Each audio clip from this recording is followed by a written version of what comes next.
నమస్తే. ఓం శ్రీ గురుభ్యో నమః. ఓం నమో భగవతే శ్రీరమణాయ నమః. ఉపదేశసారం 14వ సూత్రం.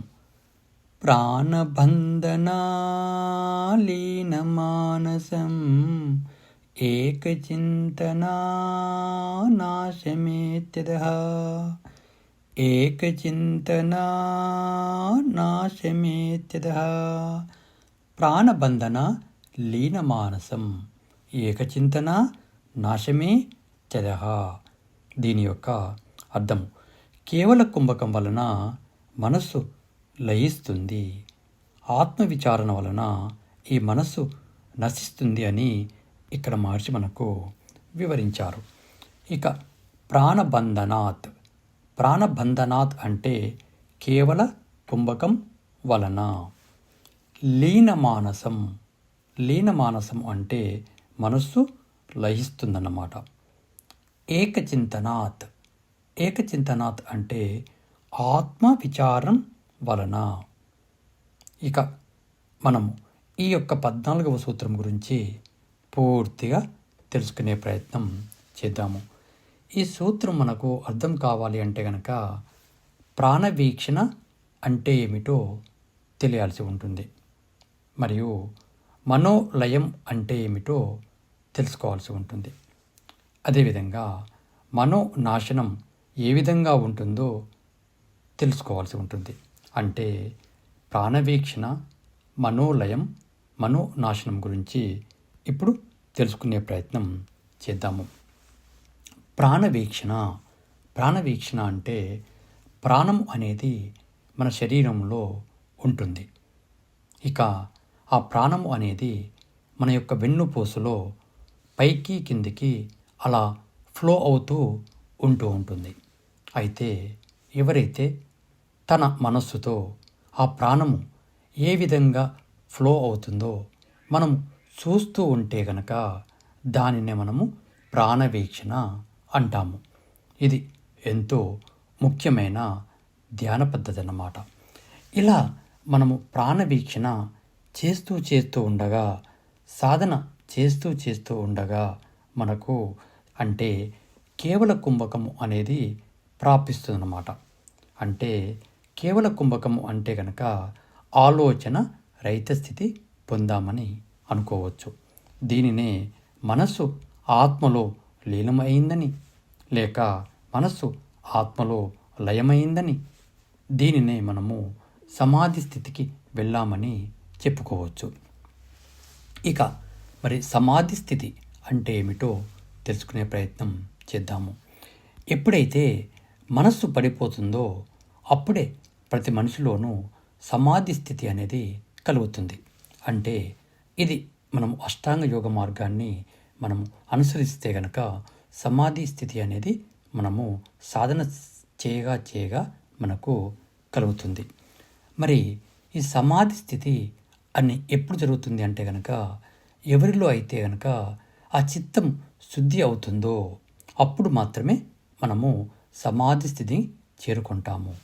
అంటే చిత్తశుద్ధి జరిగితేనే ఆలోచనలు పడిపోతాయన్నమాట. ఎవరిలో అయితే కనుక ఆలోచనలు పడిపోతాయో అప్పుడు మనస్సు అనేది పడిపోతుంది. అంటే ఎవరిలో అయితే కనుక ఆ మనస్సు అనేది పడిపోతుందో అప్పుడు సమాధి స్థితి అనేది కలుగుతుంది. అంటే ఎవరిలో అయితే కనుక ఆ కేవల కుంభకం సహజ సిద్ధంగా ప్రాప్తిస్తుందో అప్పుడు మనము సమాధి స్థితికి వెళ్ళిపోతాం అన్నమాట. అంటే టెంపరీగా మనస్సు పడిపోవడాన్ని మనము సమాధి స్థితి కానీ లేదా మనోలయము అని అంటాము. ఏ సాధన అయినా కూడా మనస్సుతోటే చేస్తేనే ఫలితం వస్తుందన్నమాట. ఇక ఈ సమాధి స్థితి అన్నా కూడా మనకు మనోలయము అన్నా కూడా ఇక్కడ ఒకటే అని మనము అర్థం చేసుకోవాలి. ఇక మనోనాశనం గురించి తెలుసుకునే ప్రయత్నం చేద్దాము. ఎవరైతే కేవల కుంభక స్థితిలో ఉంటూ ఆత్మవిచారణ చేస్తారో అప్పుడు మనస్సు అనేది ఆత్మలో నశిస్తుందన్నమాట. అంటే ఇక్కడ ఏకచింతనతో ఉంటారో అప్పుడు ఆత్మ తప్ప రెండవది లేని స్థితికి జారుకుంటారన్నమాట. అంటే ఆత్మవిచారంలో మనసు అనేది నశిస్తుందన్నమాట. దీనిని మహర్షి మనోనాశనంగా వివరించారు. అంటే ఇక్కడ మనసుతోనే సాధన చేసి ఏకాగ్రతతో ఉండడమే మనోనాశనం అని మనం ఇక్కడ అర్థం చేసుకోవచ్చు. అంటే అతను లైఫ్ను బ్యాలెన్స్ చేసుకొని ఎల్లప్పుడూ ఆనంద స్థితిలో, అంటే ఆ స్థితప్రజ్ఞతతో ఉండగలుగుతాడు. అప్పుడే అతను ఆ యొక్క మనోనాశనాన్ని సాధించారని చెప్పుకోవచ్చు.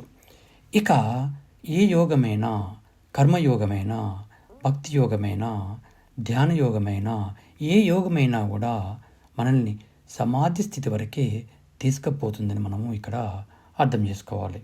అంటే మనోలయం వరకే తీసుకుపోతుందన్నమాట. కానీ ఎవరైతే గనక తన మనస్సు అనే ఆయుధంతో తన యొక్క గమ్యానికి, అంటే ఆ యొక్క ఆత్మస్వరూపానికి ఎవరైతే చేరుకుంటారో, ఎవరైతే తన యొక్క ఆత్మశుద్ధిని ఎవరైతే చేసుకుంటారో, అప్పుడు ఆ మనస్సు అనేది ఆ యొక్క ఆత్మలో కలిసిపోతే గనక, అంటే ఆ ఆనంద స్థితికి, పరమానంద స్థితికి చేరుకుంటే గనక అది మనోనాశనంగా చెప్పుకోవచ్చు అన్నమాట. అందుకని మనం ఈ ప్రాణవీక్షణ అనే ధ్యాన సాధనను ఎవరైతే చేస్తారో, అంటే మనం ఆ యొక్క ధ్యానం చేయగా మనోలయాన్ని సాధిస్తాము. కానీ ఆలోచనలు రాగానే మళ్ళీ మనం మామూలు స్థితిలోకి ఉంటాము. అది మనోలయం కింద అర్థం చేసుకోవచ్చు. అంటే మనం గాఢ నిద్రలోకి వెళ్ళి మళ్ళీ మార్నింగ్ లేవగానే మన పనులు మనం చేసుకుంటూ పోతాము. అంటే ఇది మనోలయానికి మనకు ఇది ఒక సింపుల్ ఎగ్జాంపుల్ అన్నమాట. ఇక మనోనాశనం అంటే తను ఆ స్థితిలో అన్ని పనులు చేసుకుంటూ కూడా అది అంటనట్టుగా తన యొక్క ఆత్మస్థితిలో 24 hours ఉంటే కనుక దానిని మనము మనోనాశనంగా చెప్పుకోవచ్చు. మనకు ఇది సింపుల్గా అర్థం కావాలి అంటే కనుక ఒక ఎగ్జాంపుల్ చెప్తాను. ఒక మహర్షి రాజుగారి దగ్గరికి వెళ్తాడు. అక్కడ రాజుగారు ఏమంటారు అంటే కనుక, నువ్వు గనక 6 months సమాధి స్థితిలో ఉంటే గనక నా యొక్క అర్ధరాజ్యాన్ని నీకు ఇస్తాను అని ఒప్పందం కుదుర్చుకుంటారు. దానికి అతను సరే అని చెప్పేసి అతను సమాధి స్థితిలో 6 months ఉంటాడు. ఆ సమాధి స్థితి 6 months ఉన్న తర్వాత బయటికి వచ్చిన తర్వాత అతను రాజుగారిని తన యొక్క అర్ధ రాజ్యాన్ని ఇమ్మని కోరుతాడు. అప్పుడు రాజు ఆశ్చర్యపోతాడు. అదేమిటి, నువ్వు 6 నెలలు సమాధి స్థితిలో ఉన్నావు, మళ్ళీ లేచిన తర్వాత మళ్ళీ అర్ధరాజ్యాన్ని ఎందుకు అడుగుతున్నావు అని అతను అడుగుతాడు. అప్పుడు అతను ఏమంటాడంటే, నేను 6 months వరకే నేను యొక్క ఆత్మస్థితిలో, అంటే మనోలయం స్థితిలో లేక ఆ యొక్క సమాధి స్థితిలో ఉన్నాను. ఆ దాటిన తర్వాత నా మనస్సు అనేది మళ్ళీ మీరు ఇస్తానన్న అర్ధరాజ్యం మీదకి పోయిందని చెప్తారనమాట. అంటే ఇది తను మేలుకున్న తర్వాత తన మనస్సు అనేది పరుగులు పెడుతూ మళ్ళీ కోరికలు తీర్చుకోవడానికి అతను ప్రయత్నించాడని మనము అర్థం చేసుకోవచ్చు. అంటే ఇది మనోలయానికి ఒక ఎగ్జాంపుల్గా మనము చెప్పుకోవచ్చు. ఇక మనోనాశనం అంటే మనస్సు లేకుండా బ్రతకడం కానే కాదు అన్న ఇక్కడ అర్థం చేసుకోవాలి. అంటే ఎవరైతే మనస్సుతోటే సాధన చేసి ఏకాత్మగా మిగులుతారో దానినే మనము మనోనాశనం కింద పరిగణలోకి తీసుకోవాల్సి ఉంటుంది. అందుకని మనస్సును లేకుండా ఎవరు ఉండరు. ఆ మనస్సుతోటే సాధన చేసుకొని ఆ మనోనాశన స్థితికి, ఆత్మస్థితికి, ఏకాత్మ స్థితికి చేరాల్సి ఉంటుంది. సర్వే జన సుఖినో భవంతు.